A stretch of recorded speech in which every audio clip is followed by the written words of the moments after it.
जो पीछे बैठे हैं सज्जन वो भी इधर आ जाए, छुपे हुए न रहें।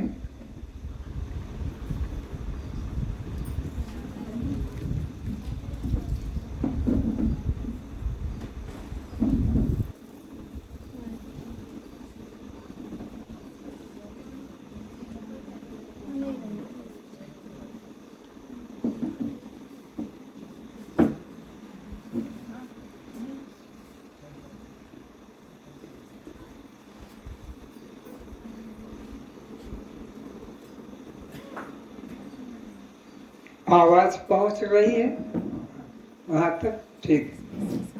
ये हाथ में रस्सी कैसे बंधा हुआ है? रस्सी बंधे हुए व्यक्ति इस क्लास में नहीं बैठेंगे। जिनके हाथों में रस्सी डोरे बंधे हैं वे खोल दें, अपना कल्याण चाहते हैं तो, अन्यथा क्लास छोड़ दें। जिनको अपने रस्सी में विश्वास है, डोरे में विश्वास है, वो उनके कल्याण का साधन है, तो यहाँ आए क्यों? वो तो उनके हाथ में पहले से ही था। अगर उसी से कल्याण हो जाता तो ये डोरा रस्सी बांधने की जरूरत क्या रहती देवी देवताओं के नाम का? बच्चे बैठ जाओ, आगे आ जाओ। इधर साइड में जिनको बेचने को जगह दे दो।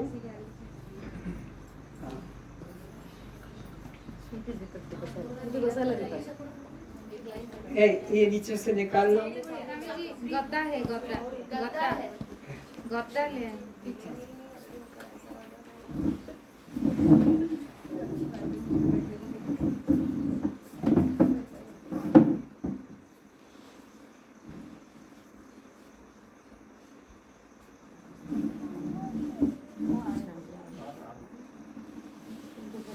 इधर डाल।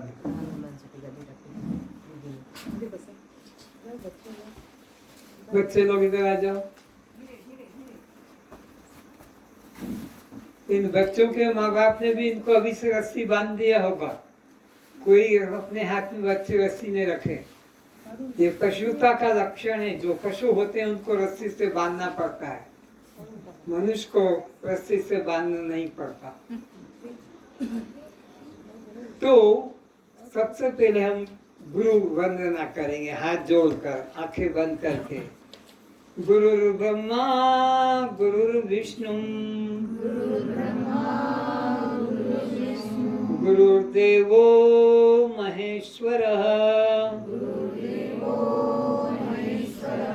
गुरु साक्षात् परम ब्रह्म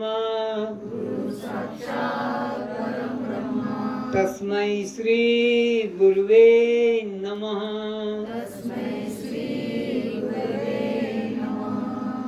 अज्ञानतिमिरान्धस्य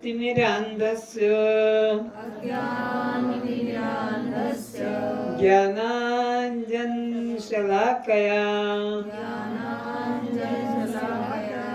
चक्षुरुन्मीलितं येन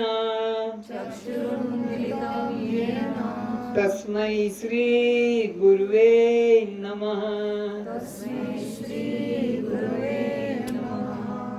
अज्ञानतिमिरान्धस्य ज्ञानाञ्जनशलाकया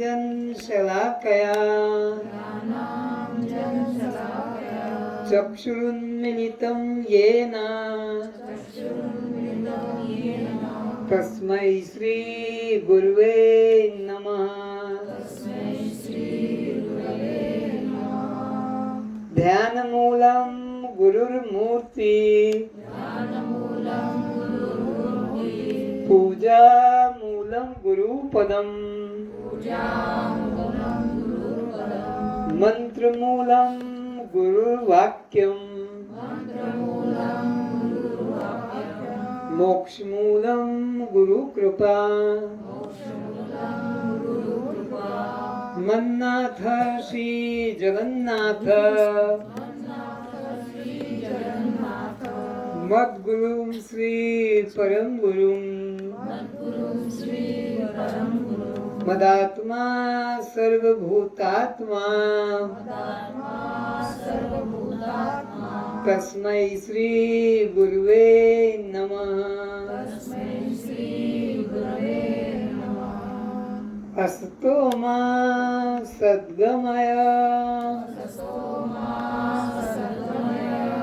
तमसो मा ज्योतिर्गमय मृत्योर्मामृतं गमय।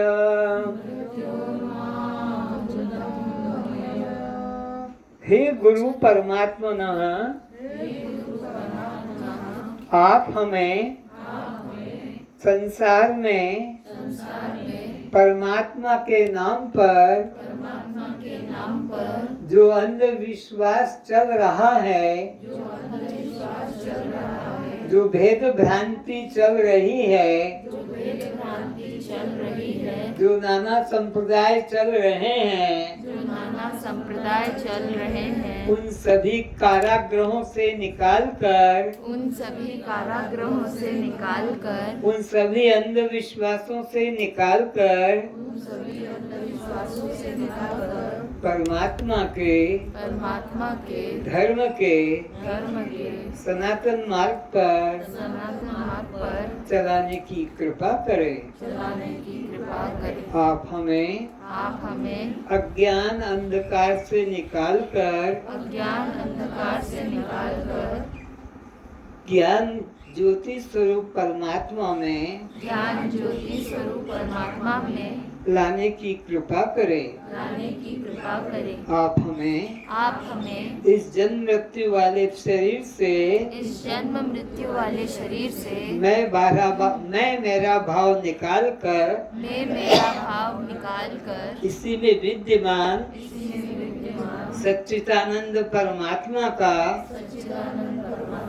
आत्मा रूप से सोहम रूप से मैं रूप से अनुभव कराने की कृपा करें। तस्त्वं सभी बोलेंगे, तस्त्वं दृष्टा साक्षी आत्मा हम।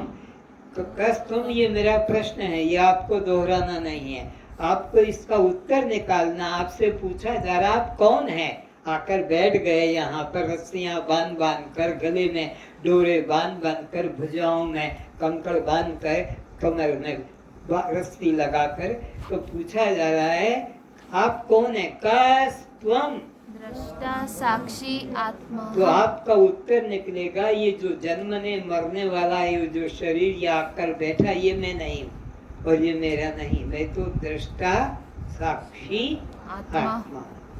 कौन है आप? दृष्टा साक्षी आत्मा। शरीर आपका दृश्य है, शरीर आपका अनात्मा है, शरीर आपका जड़ है, शरीर आपका शव है, पर आप शिव है, आप चेतन है, आप आत्मा है। उलट ज्ञान संसार में चल रहा, सब उसी में फंसे। हमारे माँ बाप भी उसी रास्ते में जाकर जीवन छोड़ गए, अपने बेटों को भी उसमें फंसा दिया और ये छोटे छोटे निर्दोष बच्चों में भी फंसा दिया। इनके भी हाथ में माँ बाप ने भी रस्सी बांधी, इनको भी डोरा रस्सी बांध दिया। अरे तुम्हारा ये डोरा रस्सी से कल्याण होने वाला नहीं है। परमात्मा का वास्तविक स्वरूप जानोगे तब कल्याण होगा। तो परमात्मा को जानने के लिए जैसे आपको अंग्रेजी जानना है तो अल्फाबेट सीखना पड़ती है, हिंदी सीखना है तो उसकी भी वर्णमाला सीखना पड़ती है। आपकी मातृभाषा जो भी पंजाबी हो, सिंधी हो, बिहारी कोई वर्णमाला, ऐसे ही ब्रह्म ज्ञान की भी वर्णमाला है। ब्रह्म ज्ञान की वर्णमाला में आपको कितनी चीजें प्रारंभ में जानना होती है। तो नोट करो, विवेक परिभाषा नोट करो। दो मिली हुई वस्तुओं में पृथक पृथक जानने को विवेक कहते हैं। दो मिली हुई वस्तुओं को पृथक पृथक जानने को विवेक कहते हैं।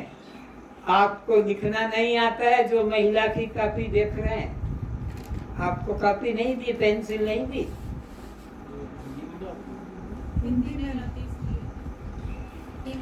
अच्छा, जो अपनी भाषा, मैंने कहा अपनी भाषा कोई भी हो, लेकिन वर्णमाला तो वेदांत की है। क्या विवेक, क्या क्या लिखा विवेक की परिभाषा? दो मिली हुई वस्तुओं में जड़, दो मिली वस्तुओं को पृथक पृथक जानने को विवेक कहते हैं। जैसे जड़ चेतन, लिखो, जड़ और चेतन, दृश्य और दृष्टा, जड़ चेतन दृश्य दृष्टा, आत्मा अनात्मा, आत्मा अनात्मा, शव शिव, शव शिव, क्षेत्र क्षेत्रज्ञ, क्षेत्र क्षेत्रज्ञ, अधिष्ठान अध्यस्त, अधिष्ठान अध्यस्त, परिणाम विवर्त, परिणाम विवर्त।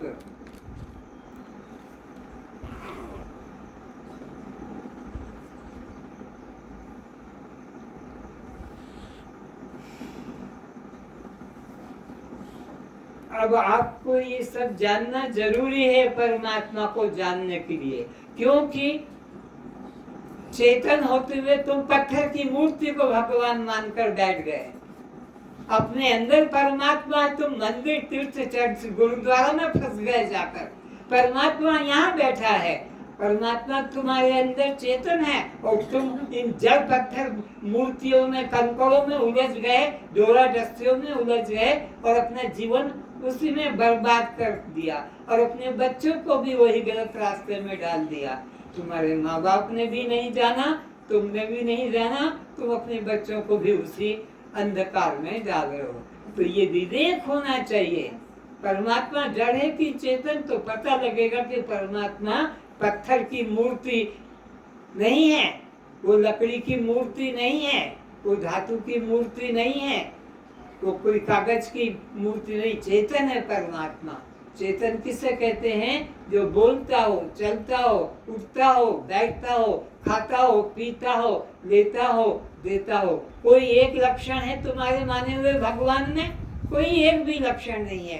अज्ञानता से मानकर चल रहे हो।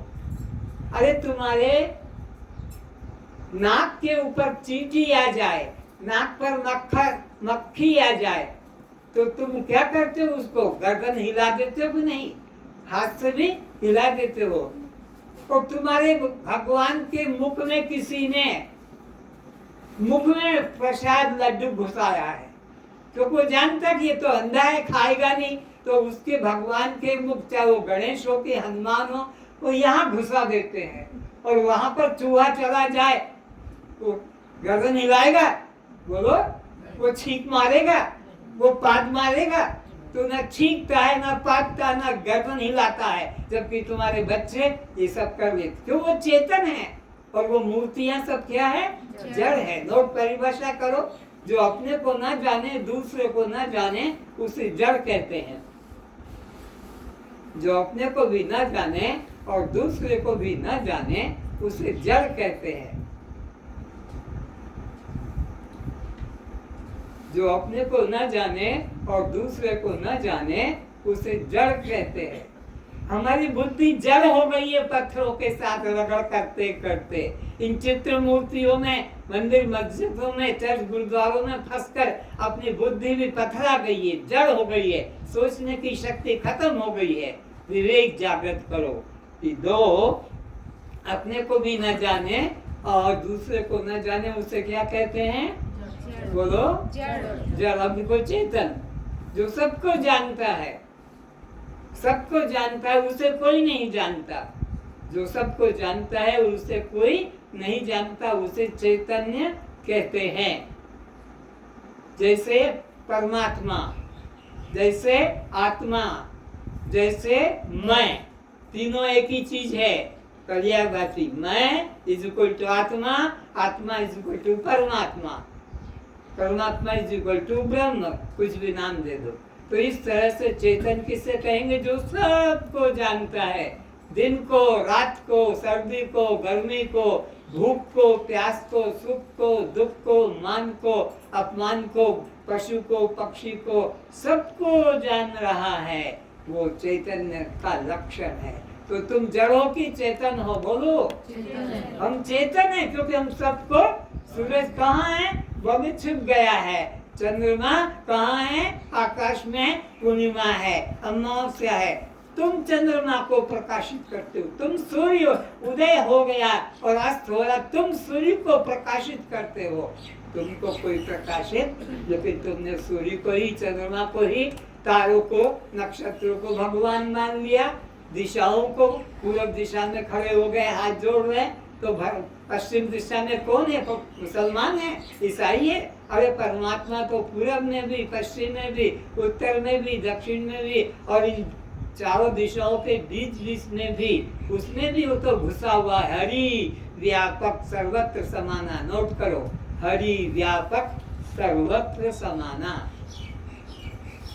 हरि कहो, अल्लाह कहो, परमात्मा कहो, वाहिगुरु कहो, कुछ भी जो कहना है, पर वो सब जगह है। वो एक चर्च में, एक मंदिर में, एक गुरुद्वारे में, या मस्जिद में, या कहीं आकाश में, स्वर्ग वैकुंठ में छुपा हुआ चोर की तरह बैठा है, वो तो सर्वत्र व्यापक। तो ये दो परिभाषा मालूम पड़ी आपको, कौन कौन सी जड़ किसे कहते। और अब लिखो दृश्य, जो केवल दिखाई पड़ता है पर देख नहीं सकता। जो केवल दिखाई पड़ता है, देख नहीं सकता, उसे दृश्य कहते हैं। उसको सीन, सीन SEEN, सीन कहते हैं। जो दृश्य होता है वह दिखाई पड़ता है पर देख नहीं सकता। जो दिखाई पड़े किंतु देख न सके, उसे दृश्य कहते हैं। उसको जड़ भी कहते हैं, दृश्य को जड़ भी कहते हैं।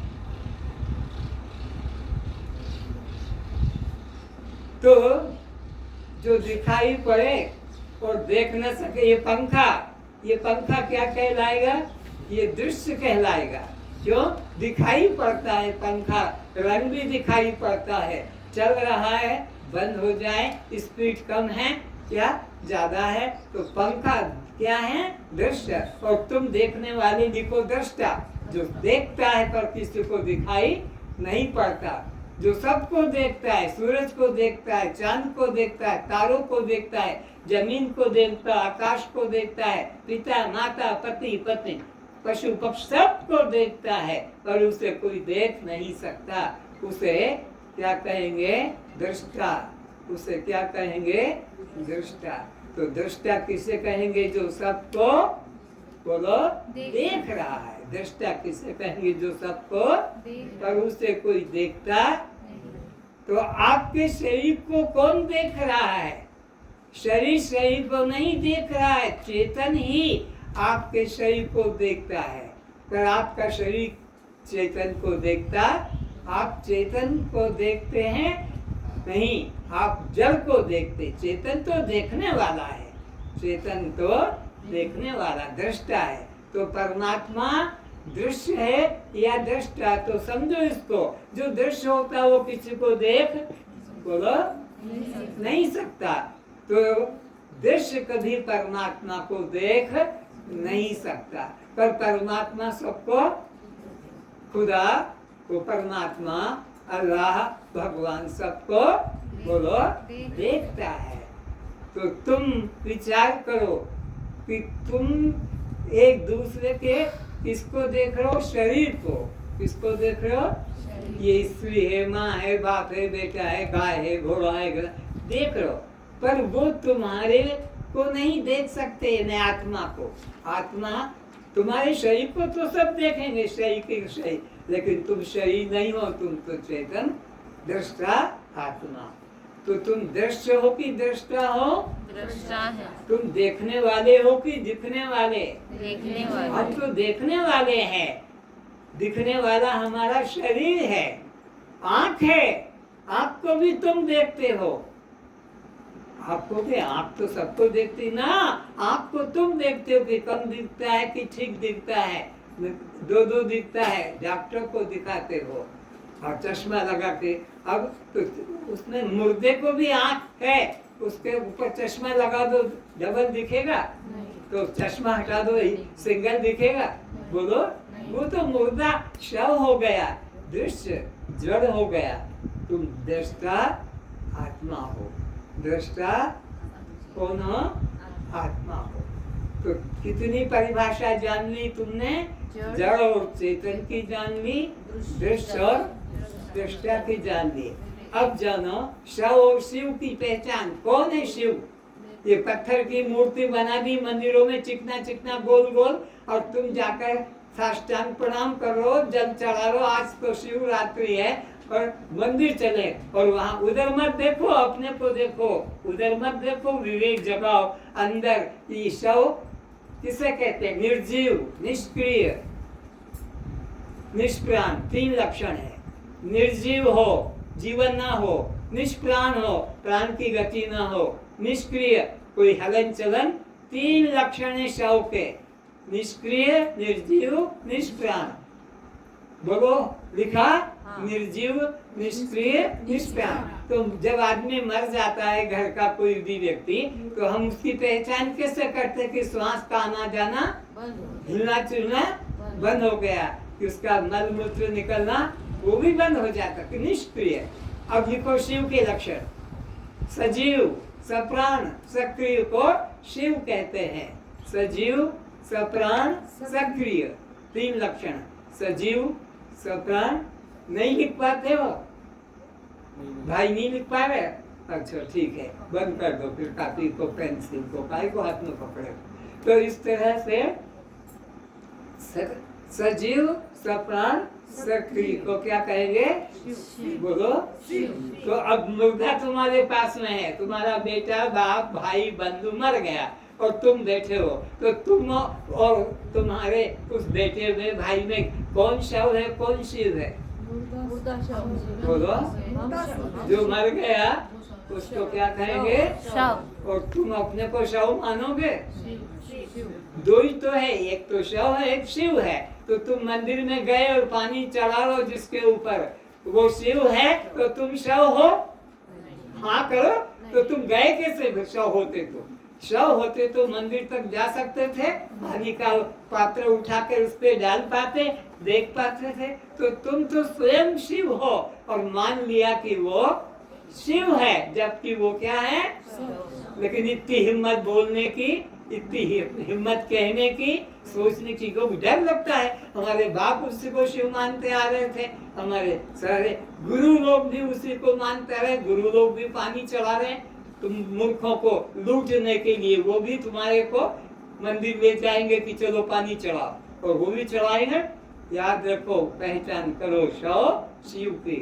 अब लिखो आत्मा और अनात्मा की पहचान। अनात्मा की पहचान करो पहले। चार लक्षण है अनात्मा में। शस्त्र से कट जाता है। कौन बोला बीच में? इनको मेरे को बोलने दो, तुम बोलोगे तो फिर गड़बड़ हो जाएगी। एक बोलोगे, एक के लिए चुप हो जाओगे। तो हम किसकी पहचान कर रहे हैं? अनात्मा की। तो अनात्मा की पहचान किससे होती है? कि वो काटने से कटता है, काटने से कट जाता है। आत्मा की पहचान लिख लो कि अनात्मा की? अनात्मा की। तो काटने से कट जाएगा, जलाने से जल जाएगा, जलाने से जल जाएगा, भिगाने से भीग जाएगा, जलाने से जल जाएगा, भिगाने से भीग जाएगा, सुखाने से सूख जाएगा। तो जैसे मुर्दे को हम जलाते हैं, जल जाता है, मुर्दे के टुकड़े टुकड़े कर देते हैं और बाजार से खरीद कर खाना बना लेते हैं। बाजार से बकरा, बकरी, गाय, भैंसा खरीद लाए और उसको अपना पेट में भर लिया। तो तुमने क्या किया? वो अनात्मा। वो क्या है? अनात्मा हो गया। शस्त्र से कट गया, अग्नि से जल गया, पानी से भीग गया और पवन से सूख गया। तो तुम्हारा शरीर क्या है? बोलो। अनात्मा है। तुम्हारा शरीर क्या है? क्यों अनात्मा है? सब्जी काटते काटते चाकू लग जाता है, बोलो, कट जाता है कि नहीं? कपड़े सिलते सिलते सुई घुस जाती है कि नहीं? किचन में काम करते करते गरम तेल या आग में भी जल जाता है। और पानी से तो रोज नहाते ही हो। तो तुम्हारे शरीर में 4 लक्षण है, ये आत्मा के कि अनात्मा के? अनात्मा के। अब इससे उल्टे आत्मा लिखो। आत्मा के 4 लक्षण। नंबर 1, शस्त्र से कट जाता है। नंबर 2, अग्नि से जल जाता है। आत्मा अग्नि से जलता नहीं, आत्मा का बताओ। आत्मा का लक्षण हो गया। तो शस्त्र से कटता नहीं और शस्त्र से अग्नि से जलता नहीं, शस्त्र से कटता नहीं, अग्नि से जलता नहीं, पानी से भीगता नहीं और पवन से सूखता नहीं। अग्नि से जलता नहीं, शस्त्र से कटता नहीं, पानी से भीगता नहीं, पवन से सूखता नहीं। ये किसका लक्षण है? आत्मा का। तुम कौन हो? बोलो। आत्मा हो, क्योंकि तुम्हें ये अपने अंदर चारों चीजें है। तुम कभी मरते? कौन मरता है? शरीर मरता है। कौन जलता है? शरीर जलता है। कौन कटता है? शरीर कटता है। कौन भीगता है? शरीर भीगता है। कौन सूखता है? शरीर सूखता है। लेकिन मैं न कभी कटता हूँ, न जलता हूँ, न भीगता हूँ, न सूखता हूँ। और मैं 84 लाख योनियों में भटकता हूँ। मैं कौन हूँ? जीव। 84 लाख योनियों में जीव भटकता है। आत्मा कभी भटकती नहीं। ये गहरी बातें हैं, आगे बताऊंगा। जीव अलग है, आत्मा अलग है और परमात्मा। जीव 84 में भटकता है, पर आत्मा हरि व्यापक सर्वत्र, तो सबके अंदर इक्वल है। उसमें कहीं कम ज्यादा आना जाना नहीं है। तो अब आपको पता लग गया, आत्मा अनात्मा का, शव शिव का, जड़ चेतन का, दृश्य दृष्टा का। और इसी प्रकार का विचार करोगे तो इस शरीर को गीता में क्षेत्र कहा। शरीर क्या है? 13 अध्याय के अंदर क्षेत्रज्ञं व्यापिमां विद्धि सर्व क्षेत्रेषु, और अंदर जो आत्मा है उसको क्षेत्रज्ञ कहा है। शरीर क्षेत्र है और शरीर के अंदर जो चेतन तत्व छुपा है उसको क्षेत्रज्ञ कहते हैं। दिखाई पड़ता नहीं, लेकिन सबको क्षेत्रज्ञ देखता है। तो तुम क्षेत्र हो कि क्षेत्रज्ञ? क्षेत्रज्ञ। तुम शरीर नहीं हो। शरीर को क्षेत्र कहा है और आत्मा को क्षेत्रज्ञ कहा है। अब देखो परिभाषा।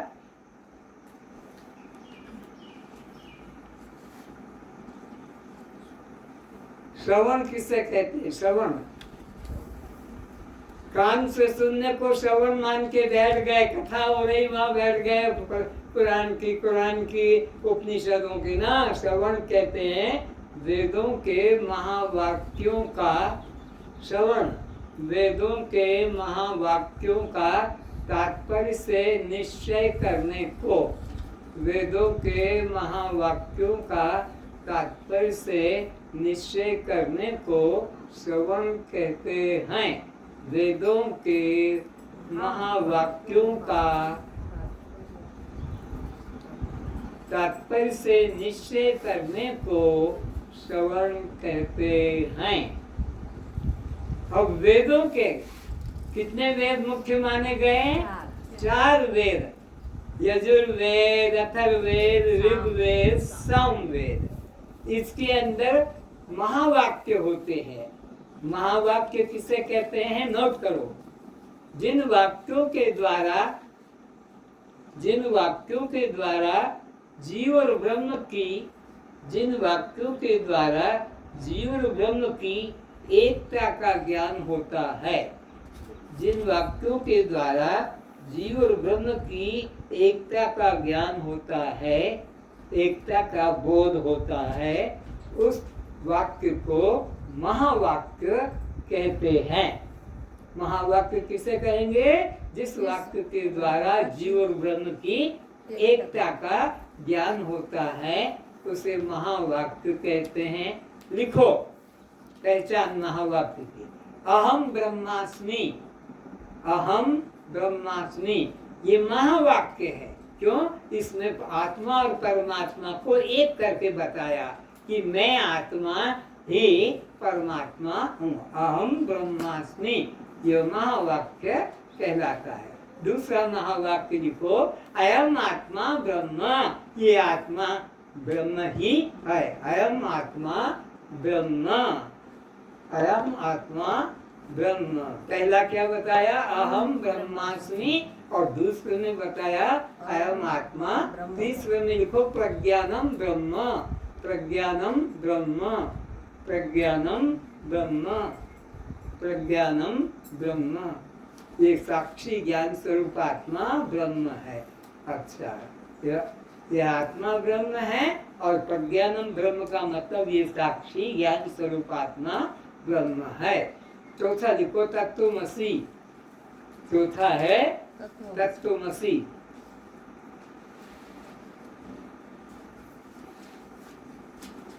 अगर तुम सचमुच में विद्यार्थी हो तो फिर आलस मत करना लिखने में। अब मैं इनके प्रमाण देता हूँ कहाँ ये लिखे। तो यजुर्वेद के बृहदारण्योपनिषद के प्रथम अध्याय के चतुर्थ ब्राह्मण का 10वां मंत्र है अहम ब्रह्मास्मि। अहम ब्रह्मास्मि जो महावाक्य लिखाया पहला, वो कहाँ से निकल कर आया है? यजुर्वेद के बृहदारण्योपनिषद का। साथ में लिखो ब्र और उप करके लिख दो। एक अध्याय के चतुर्थ ब्राह्मण का 10वां मंत्र है मैं ब्रह्म हूँ, अहम ब्रह्मास्मि। अब दूसरा महावाक्य लिखो अथर्ववेद के मांडव्योपनिषद, जिसका कि अभी लिखाया अयम आत्मा ब्रह्म, अयम आत्मा ब्रह्म। ये कहाँ से लाए गए हैं? अथर्ववेद के मांडव्योपनिषद के द्वितीय मंत्र में आपको ये महावाक्य, जिसका अर्थ होता है यह आत्मा स्वरूप ब्रह्म है। अयम आत्मा ब्रह्म, मैं आत्मा ब्रह्म रूप हूँ। तीसरा महावाक्य आपको बताया है तैत्तिरीय उपनिषद के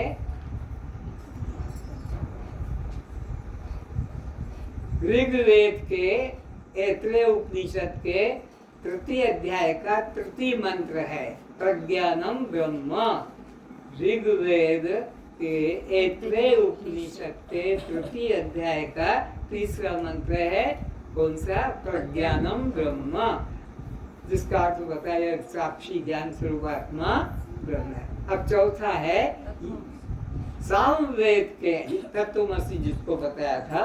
सामवेद के छांदोग्योपनिषद के, सामवेद छांदोग्योपनिषद के 6ठे अध्याय का 8म प्रपाठक का 7म मंत्र है। 6, 8, 7 6ठे अध्याय के 8म प्रकाशक का 7म मंत्र है तत्वमसि। इसका अर्थ लिख लो, ये गुरु उपदेशात्मक महावाक्य है। ये गुरु बोलता है। ये 3 तो आप अपने अनुभव में लाते हो, अहम ब्रह्मास्मि, अयम आत्मा ब्रह्म, ये शिष्य अनुभव करता है। लेकिन गुरु क्या कहता? तत्वमसि, अरे वो तू है, वह तू है। तत्वमसि का मतलब होता है वह तू है। इधर उधर देख रहे हो, झूले पे बैठ के लिख नहीं रहे हो। तुम्हारे पास में कॉपी है कि नहीं? तो फिर तुम तो इधर उधर देख रहे थे चिड़िया तोते को। तो तत्त्वमसि का मतलब लिखो वह जिसे तू मंदिरों में तीर्थों में ध्यान समाधि में रो रहा था, ढूंढ रहा था, मेरा मन नहीं लगता, मेरे समाधि नहीं होती, मेरा ध्यान छूट जाता, चिल्लाता था। अरे पागलपन छोड़ दे, वो तू खुद ही है। तत्त्वमसि का मतलब जिस परमात्मा को तू ढूंढ रहा है बाहर, वो तो खुद है, पर तूने तो इस चमड़े को अपना मान लिया। तुम सब चमार हो, जितने बैठे हो सब चमार हो। चमार क्यों हो? कि तुमने चमड़े को अपना रूप जाना। ब्राह्मण, क्षत्रिय, वैश्य, शूद्र, उड़िया, बंगाली, मारवाड़ी, गुजराती, बिहारी, स्त्री पुरुष, ये सब चमार का। चमड़े कहाँ का? तुम देह नहीं हो। ये तो कपड़ा जैसे पहना कल बदल लोगे, रोज कपड़े बदलते हो, ऐसे हर जन्म में ये चमड़ा देह स्त्री पुरुष का बदल जाता। तुम ये शरीर नहीं हो। टिफिन के लिए बताओगे? नहीं छोड़ो। अच्छा, तो इस तरह से ये 4 महावाक्य है। अब अवान्तर वाक्य किसे कहते वो लिखो। ये तो महावाक्य की परिभाषा बताई कि जिन वाक्यों के द्वारा जीव और ब्रह्म की एकता का ज्ञान होता है, ऐसे वाक्यों को ये पहले से लिखा कर फिर महावाक्य कहाँ कहाँ से ये बताया। पर अवान्तर वाक्य लिखो जिन वाक्यों में केवल जीव या केवल ईश्वर की बात है, उन वाक्यों को अवान्तर वाक्य कहते हैं। जिन वाक्यों में केवल ईश्वर या केवल जीव की चर्चा है अलग अलग, उसको अवान्तर वाक्य कहते हैं। जिन वाक्यों में केवल जीव या केवल ईश्वर की ही चर्चा हो। एग्जाम्पल लिखो, राम सच्चिदानंद दिनेशा, बस उसकी बात कर दी। एक राम सच्चिदानंद दिनेशा। अब जीव की बात, आकर 4,84,000 जोनि भ्रमत यह जीव अविनाशी। ये 84 में भटक रहा है, इसमें जीव की बात है, इसमें ईश्वर से कोई बात नहीं है। और उसमें ईश्वर की बात है, उसमें जीव। तो अलग अलग जहाँ केवल ईश्वर या केवल जीव की चर्चा जिन वाक्यों में होती है, उन वाक्यों को अवान्तर वाक्य कहते हैं। तो ईश्वर के बारे में क्या बताया? राम सच्चिदानंद, ये ईश्वर के बारे में एक तरफा। और जीव 84 में भटक रहा है, यह जीव की बात। तो अवान्तर। तो श्रवण की परिभाषा क्या हो गई? पढ़ के बताओ। वेदों के महावाक्यों को निश्चय का तात्पर्य से निश्चय करने का नाम तात्पर्य। तो वेदों के महावाक्य का तात्पर्य क्या है? कि तुम ब्रह्म हो। तुम जंगलों में मत ढूंढो, तुम आंख बंद करके मत उसको देखो, तुम खुद वो हो। देखने वाले, दिखने वाले तुम। परमात्मा दिखने वाला है कि देखने वाला? देखने वाला है। तुम परमात्मा देखने वाले हो। वो कोई पत्थर की मूर्ति नहीं जो तीर्थों में जाकर देख लेते हो, मंदिरों में जाकर देख ले। देखने वाला परमात्मा है, दिखने वाला जड़ मूर्ति है। दिखने वाला क्या है? वो शव मूर्ति है, शव है, वो जड़ है, अनात्मा है, वो आत्मा नहीं है। तुम वो आत्मा। अब देखो मनन, श्रवण के बाद में मनन की परिभाषा। तो एक एक क्लियर हो जाना चाहिए। ये वर्णमाला की तरह मैं तुम्हें सिखा रहा हूँ, क्योंकि ये बातें कोई गुरु नहीं बताएगा, कथाएं सुना देगा, वेद उपनिषद भागवत, पर ये मूल चीज है अल्फाबेट, उसकी कोई नहीं बताता है कि हम कैसे समझें। तो अब देखो मनन, अभेद की साधक, अभेद की साधक और भेद की बाधक, अभेद की साधक और भेद की बाधक युक्तियों के द्वारा, युक्तियों के द्वारा अभेद की साधक और भेद की बाधक युक्तियों के द्वारा अद्वितीय ब्रह्म के चिंतन करने को अभेद की साधक, भेद की बाधक युक्तियों के द्वारा अद्वितीय ब्रह्म का चिंतन करने को मनन कहते हैं। अद्वितीय ब्रह्म के चिंतन करने को मनन कहते हैं। अब इसको समझो थोड़ा, थकना नहीं। हाँ, ये ब्रह्म विद्या के लिए तुमको थोड़ा सहन करना होगा। क्या कहा?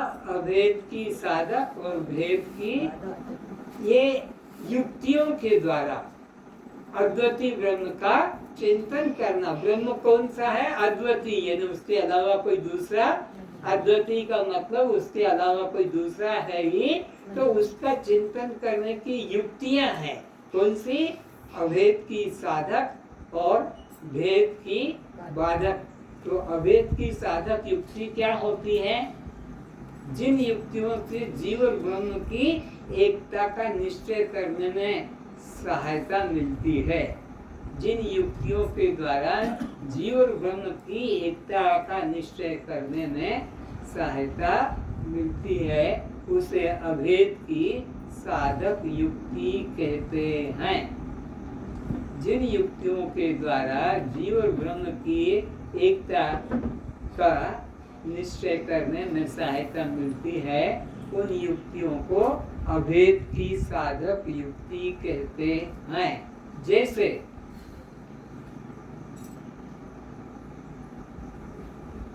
मिट्टी से बना घड़ा मिट्टी से कभी अलग, स्वर्ण से बने अलंकार स्वर्ण से कभी अलग नहीं होते।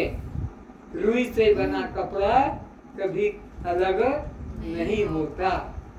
लकड़ी से बने फर्नीचर लकड़ी से अलग नहीं होते। तो ये अभेद की साधक युक्तियां। तो ऐसे ही परमात्मा से ये जीव अलग नहीं हुआ है।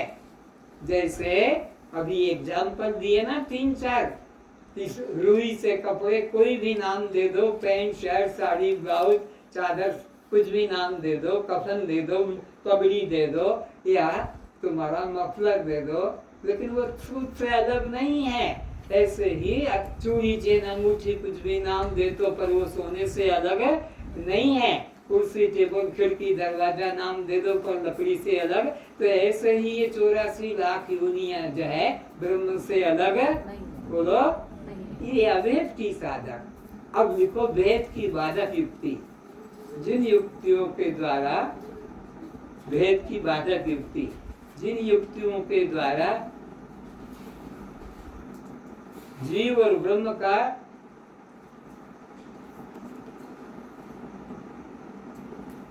भेद मालूम पड़ता है, उन्हें भेद की बाधक युक्ति कहते हैं। भेद की बाधक, जिन युक्तियों के द्वारा भेद की बाधकता मालूम पड़ती है,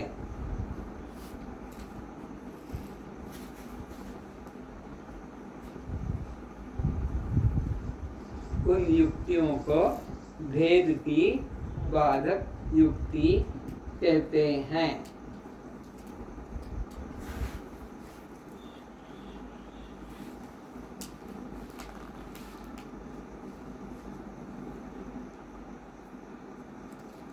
जैसे गेहूं से आटा,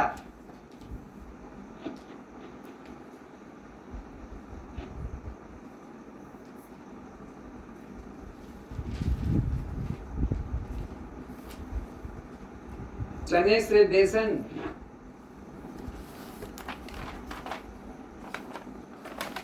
दूध से दही,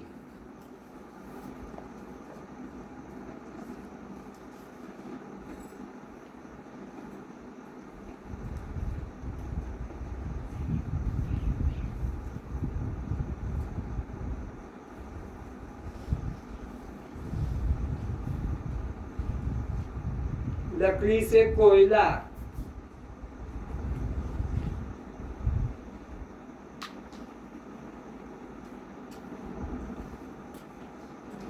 तो इससे हमें क्या मालूम पड़ा? आटा गेहूं से दिखने पर भी अलग, बेसन चने से अलग दिखने पर भी अलग नहीं, दही दूध से अलग दिखने पर भी वो दूध से अलग। तो दूध के बिना दही कभी हो नहीं सकता, गेहूं के बिना आटा कि चने के बिना बेसन। ये भेद की बाधा की युक्तियां। अब लिखो तीसरी परिभाषा, निधि ध्यासन। वेदांत ज्ञान के लिए ये बहुत जरूरी है। खाली उपदेश कर दिया तू ब्रह्म है, उससे ज्ञान नहीं होता। ये रटने की चीज नहीं है, अनुभव में आना है। तो तीसरी परिभाषा है निधि ध्यासन।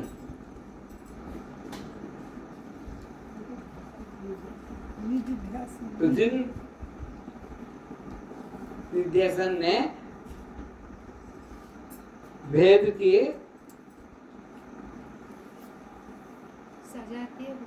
सजातीय व्यक्ति का प्रवाह और विजातीय व्यक्ति का तिरस्कार, सजातीय व्यक्ति का प्रवाह और विजातीय व्यक्ति का तिरस्कार को निधिध्यासन कहते हैं। सजातीय व्यक्ति का प्रवाह और विजातीय व्यक्ति के तिरस्कार को निधिध्यासन कहते हैं।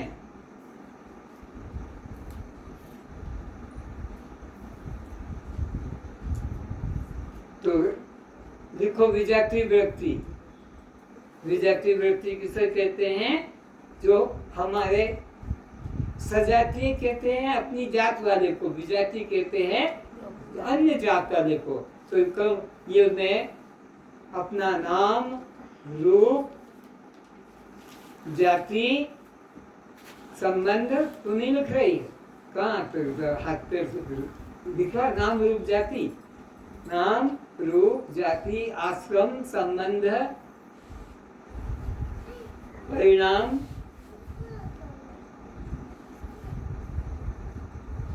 जन्म, मृत्यु। अब लिखो पिता, माता, पति, पत्नी। ये सब विजाति हमारा जात के नहीं है, सब ये परजात है। पिता, माता, पति, पत्नी, पुत्र, पुत्री, हिंदू, मुस्लिम, सिख, ईसाई। हिंदू, मुस्लिम, सिख, ईसाई, जैन, बौद्ध, आर्य, अनार्य। जैन, बौद्ध, आर्य, अनार्य।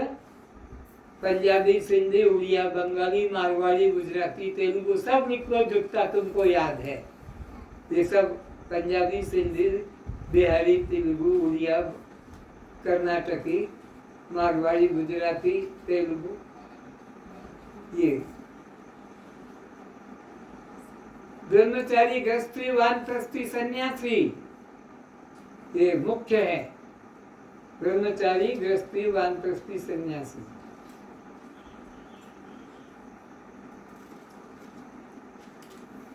अब तुम्हारी कलाएं लिख दो। इंजीनियर है, डॉक्टर है, प्रोफेसर है, मास्टर है, सुतार है, लोहार है, चमार है, किसान है। चमार, लोहार, किसान, सुतार, सुनार, ये सब जातियां कर्म की अलग अलग कर्म। लिख दिया engineer, doctor, professor, master, secretary इत्यादि। अब इनको लिख दो ये सब मैं नहीं हूँ, ये सब मैं नहीं हूँ। इन सब का अहंकार का त्याग, ये विजातीय वृत्ति है। ये सब विजातीय वृत्ति है। मैं यह इनमें से कोई एक भी नहीं हूँ, कोई एक भी मैं नहीं हूँ।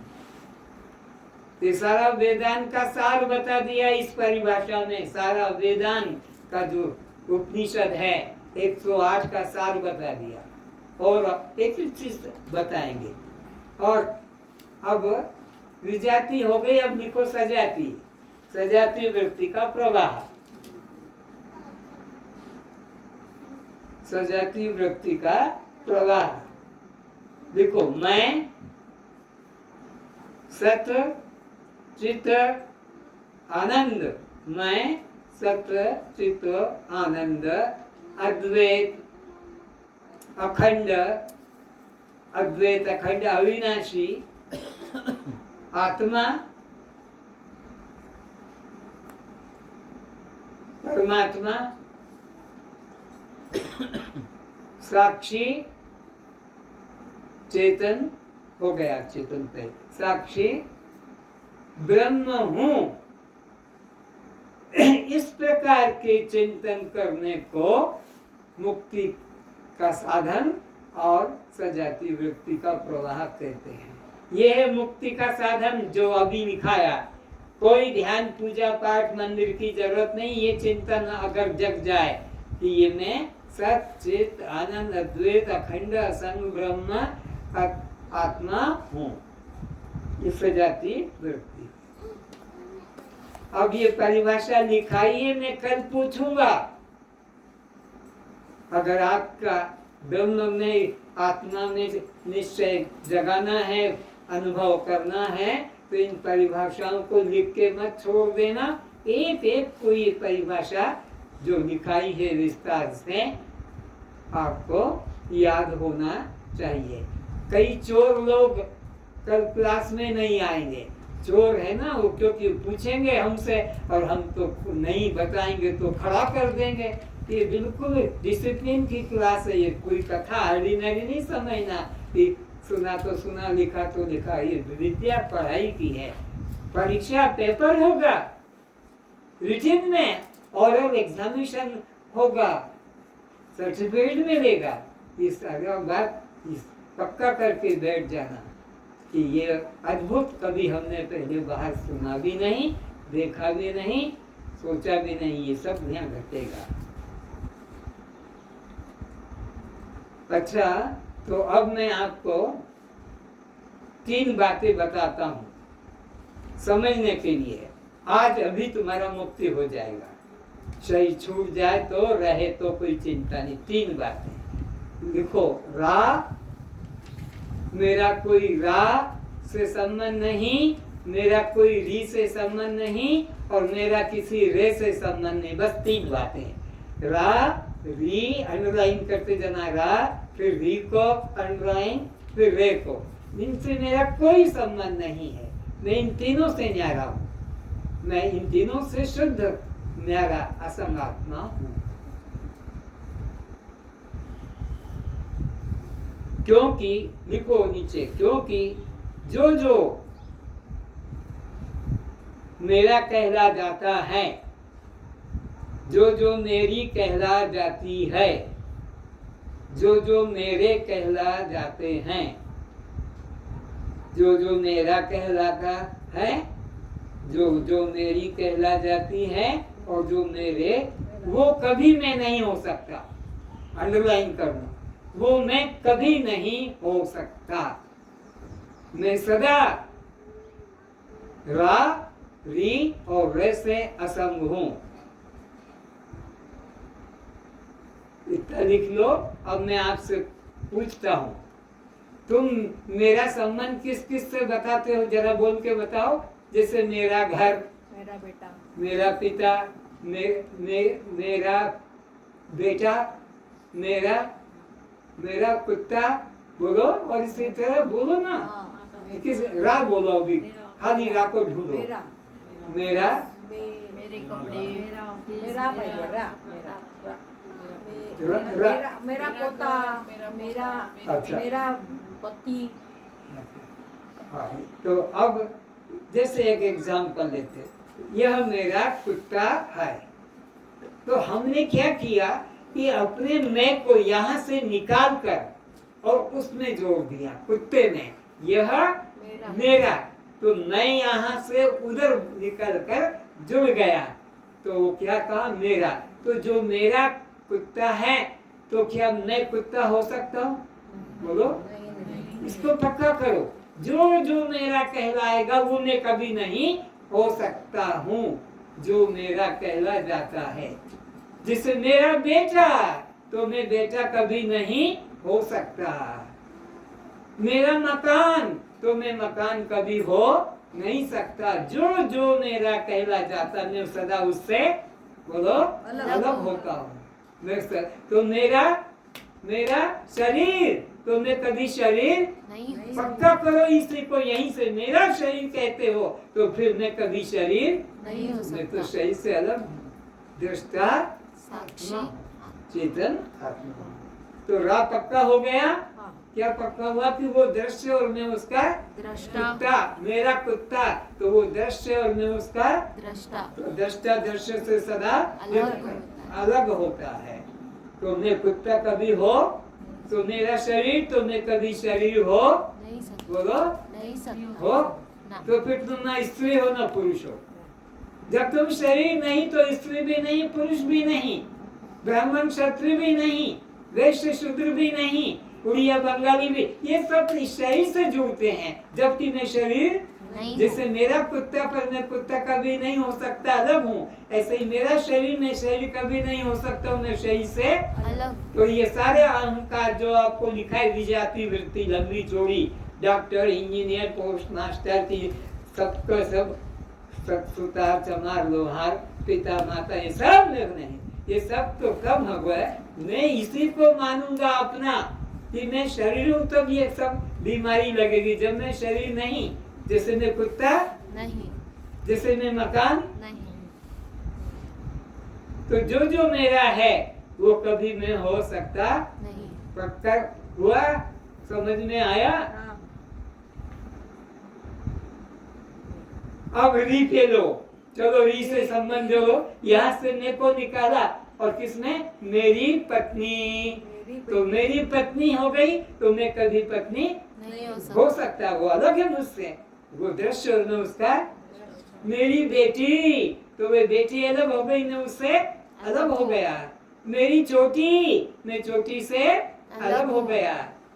और ये मेरी दाढ़ी, जो लटका के रखे बना के बाबू, ये दाढ़ी मूछा, ये भी मैं नहीं, ये तो मुझसे अलग है। इनको इधर रेजर लगाओ, कल सफा हो जाए। लेकिन अहंकार है, मेरी दाढ़ी, मेरी मूछें, तो मेरी को कर दिया, तो जो जो मेरी है वो कभी मैं हो नहीं सकता, क्योंकि मेरी से मैं सदा अलग हूँ। और इसी तरह, और मेरी साड़ी, मेरी साड़ी, तो मैं साड़ी नहीं हो सकता।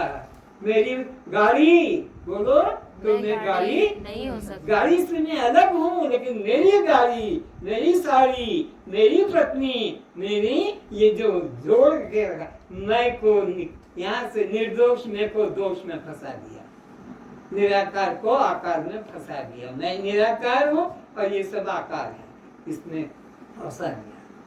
और भी मेरी को जोड़ो जल्दी से। मेरी अलमारी, मेरी चाबी, हाँ, मेरी चाबी,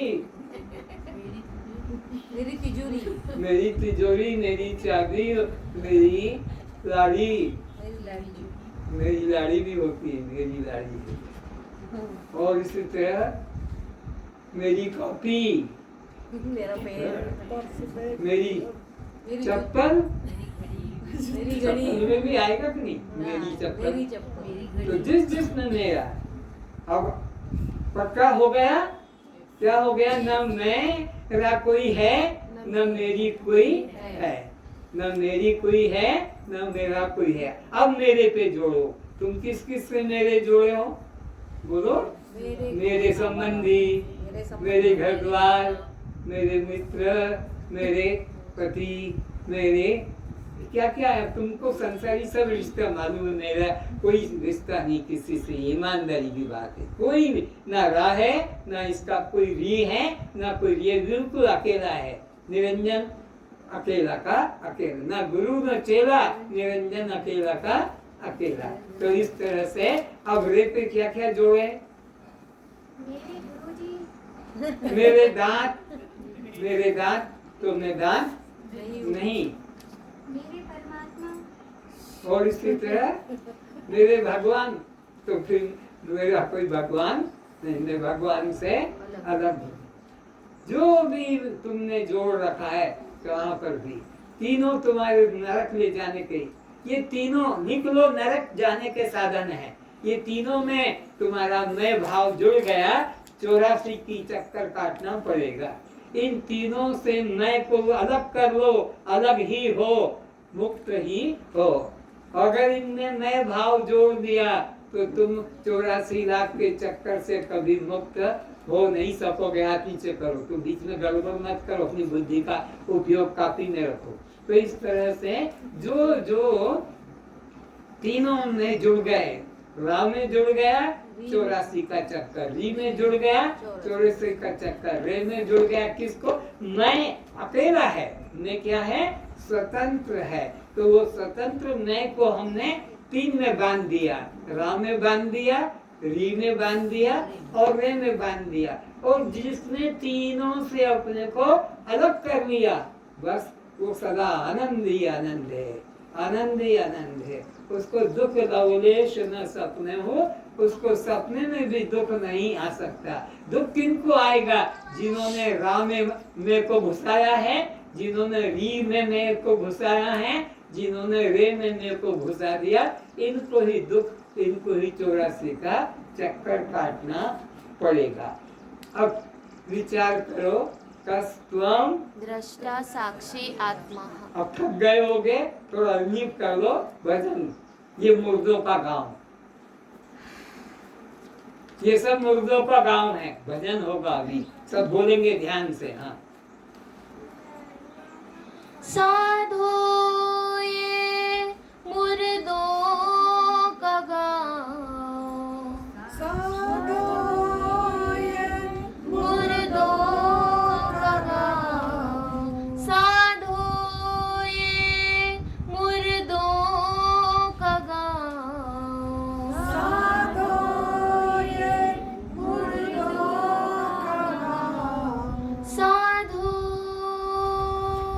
साधो पीर मरे पैगंबर मरी है, पीर मरे पैगंबर मरी है, मर गए रे दास स्वामी, मर गए रे दास स्वामी, राजा मरी है प्रजा मरी है, राजा मरी है प्रजा मरी है, मरी है वैद और रोगी, मरी है बेगार रोगी, कोई नहीं बचेगा, कोई नहीं बचेगा। ये मुर्दों का ही गांव है, जो आया है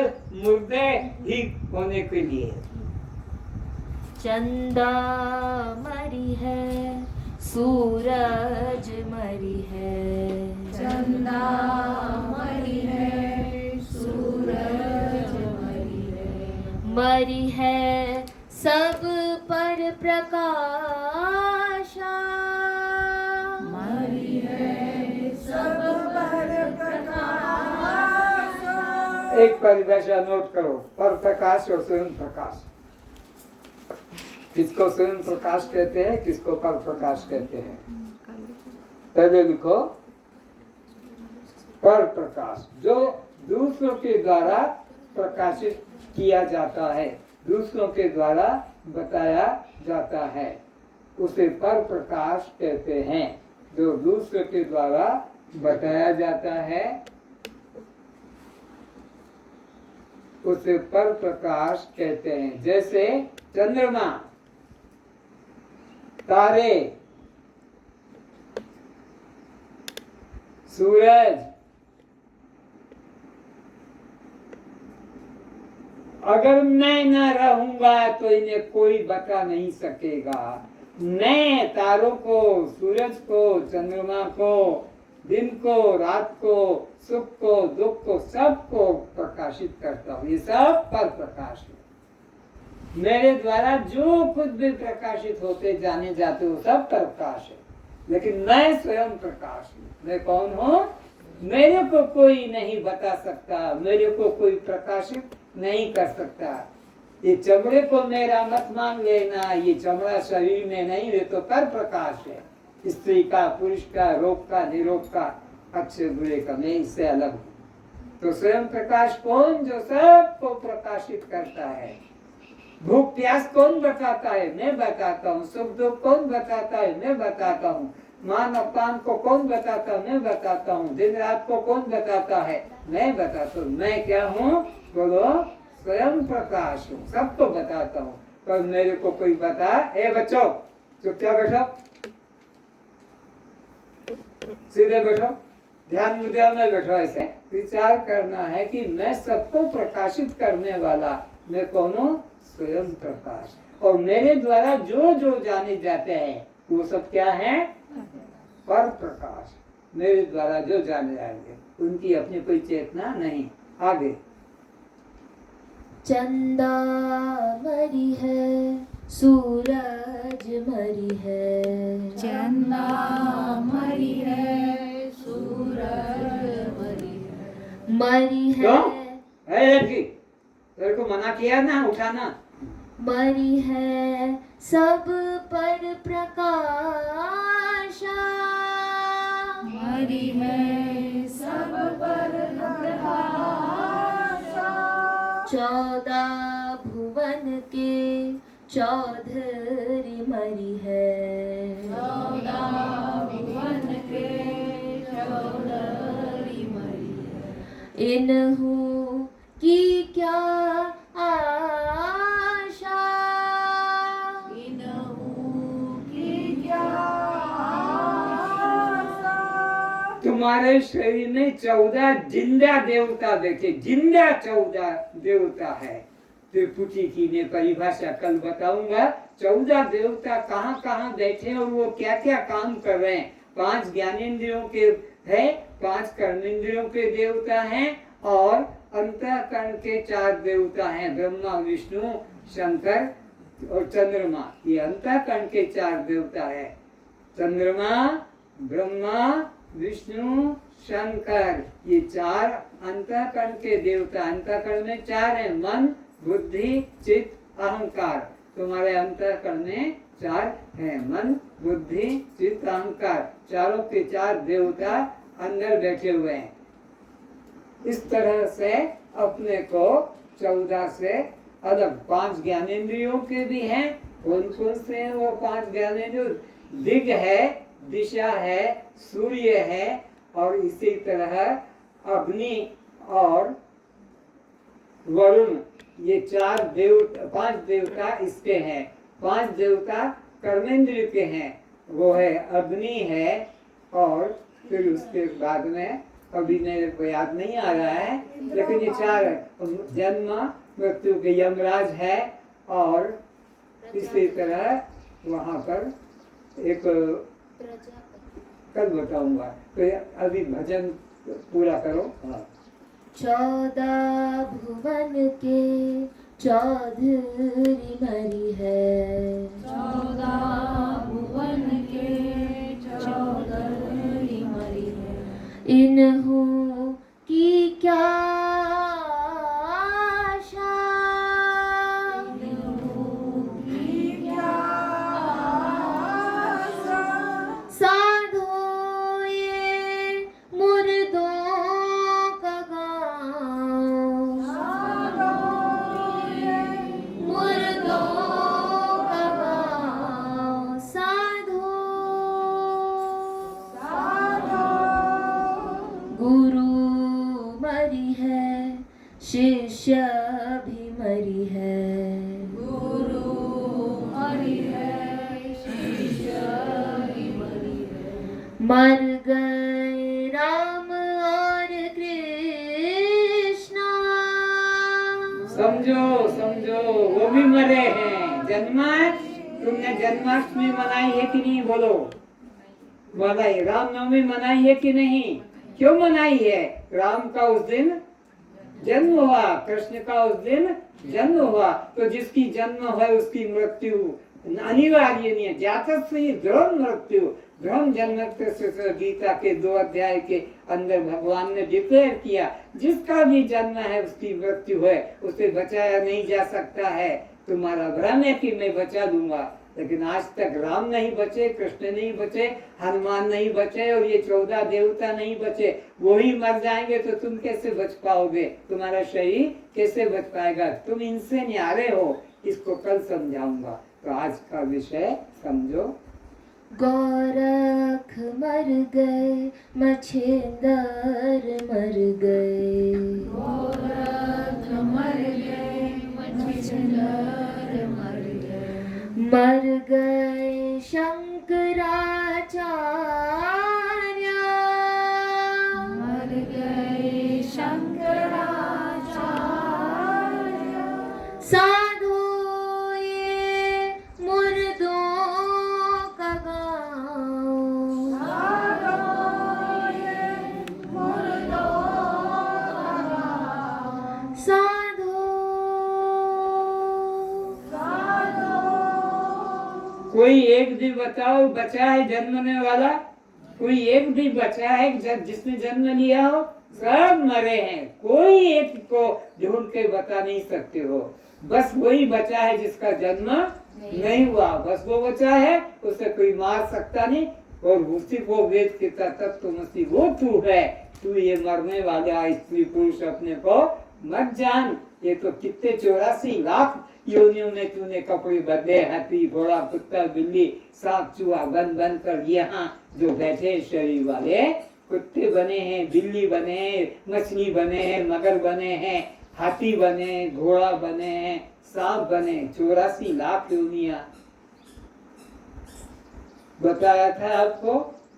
9 लाख प्रकार के जल में रहने वाले जीव तुम बने हो। 10 लाख प्रकार के आकाश में उड़ने वाले पक्षी तुम बने हो। 11 लाख जमीन के अंदर छुप कर रहने वाले जीव तुम बने हो। 20 लाख स्तर योनियां तुम बने हो। 30 लाख 4 टांगों से चलने वाले पशु बने हो और 2 टांग से बनने वाले 4 लाख प्रकार के शरीर, भूत प्रेत यक्ष किन्नर राक्षस, ये तुम जितने बैठे हो सब 2 टांग वाले 4 लाख प्रकार के। इस तरह से 84 लाख प्रकार की योनियों का भ्रमण तुम करते चले आ रहे हो। कब से? जब से राम पैदा नहीं हुए थे उसके पहले से। राम बहुत बाद में आए हैं। तुमसे राम ज्यादा पुराने नहीं है, तुमसे राम ज्यादा कृष्ण नहीं है, तुम सबसे पुराने हो, क्योंकि अनादि काल से चले आ रहे हो। और अनादि उसे कहते हैं जिसका कभी प्रारंभ, आदि जिसका शरीर का आदि है इसलिए अंत है। जन्म है उसकी, लेकिन जो अजन्मा है वो अविनाशी है। परमात्मा तुम्हारा स्वरूप है। जोगी मरी है, भोगी मरी है। जोगी मरी है, भोगी मरी है। मरी है 184। मरी है 184। ब्रह्मा मर गए, विष्णु मर गए। ब्रह्मा मर गए, विष्णु मर गए। मर गए शंकर ध्यानी। मर गए शंकर ध्यानी। साधो ये मुर्दों का गाँव। साधो ये मुर्दों का गाँव। साधो पापी मरी है, धर्मी मरी है। पापी मरी है, धर्मी मरी है। मर गए स्वर्ग सम्राटा। मर गए स्वर्ग सम्राट। सीता मर गई, राधा मर गई। सीता मर गई, राधा मर गई। मर गई उमा और लक्ष्मी। मर गई उमा और लक्ष्मी। साधो ये मुर्दों का गाँव। साधो ये मुर्दों का गाँव। साधो साधो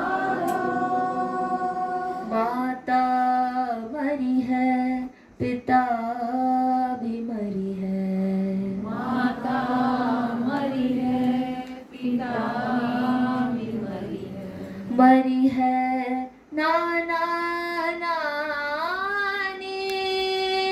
मरी है नाना नानी, पति मरी है, पत्नी मरी है, पति मरी है, पत्नी मरी है, मरी है दादा दादी, मरी है दादा दादी, साधो ये मुर्दों का गाँव, साधो ये मुर्दों का गाँव, साधो रा मरी है, री भी मरी है, मरी है, री मरी है, बची है ना कोई रे रे, बची है ना कोई रे। किसी को बचा सको तो बचा लेना, तुम्हारी हिम्मत हो तो देख लो करके कौन को बचा सकते हो। रा मरी है, री भी मरी है, मरी है, री भी मरी है, बची है ना कोई रे रे, बची है ना कोई रे।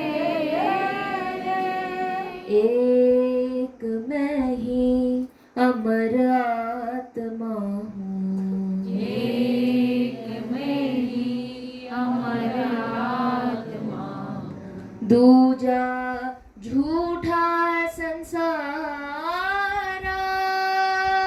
दूजा झूठा संसार, साधो ये मुर्दों का गाँव, साधो ये मुर्दों का गाँव, साधो ये मुर्दों का गाँव, साधो ये मुर्दों का गाँव, साधो